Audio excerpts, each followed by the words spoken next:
So finally, a member of the royal family does something useful for philosophy as Prince Harry proves the existence of God.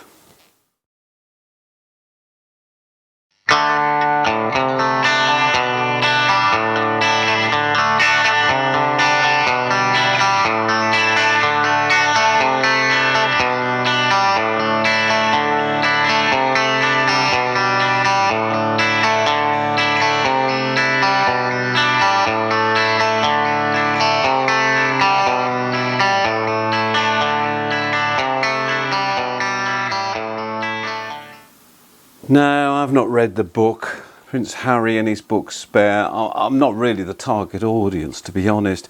But it's interesting when you read extracts and quotes from it. And I know there's a danger of taking things out of context, but I wanted to use it because I think it shows something that is completely unconnected with Prince Harry. In fact, this is a complete con if you think you're watching this because you're going to get stuff on Prince Harry. You're not.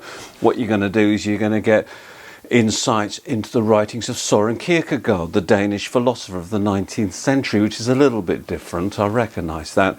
But in his book, Prince Harry says the following: "My memory is my memory. It does what it does, gathers and curates what it sees fit, and there's just as much truth in what I remember and how I remember it as there is in so-called objective facts." So, objective facts, the things that have evidence, that have testing, empirical ideas that lie behind them, things which for many are at the cornerstone of knowledge, don't always work if they clash with things that we believe to be true because it's in our memory or it's in our consciousness. Because what we're talking here is, of course, faith. Now, Søren Kierkegaard, the Danish philosopher, is a fascinating person. He's the origins of what comes to be known as existentialism. The idea is that we must make sense of our own existence to make things real and to not make things just sort of going with things because we're told to do so, but making sense of our own existence, and hence the name existentialism. And he says there's 3 stages to the existential journey.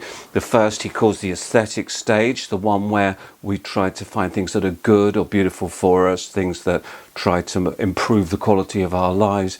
And then we have what he calls the ethical stage, that we try to look for things that are perhaps more to do with right and wrong, that we perhaps do things not because they are good or beautiful for us, but because they're better to do.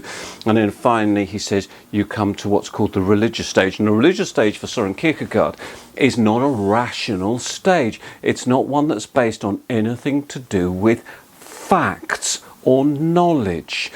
It is in fact an irrational stage, but nonetheless, says Kierkegaard, an important one, because if we simply limit ourselves to the facts of things, and this is perhaps where Prince Harry is useful to our philosophical understanding, because if we limit ourselves to the facts of things, then we are tied down a certain route.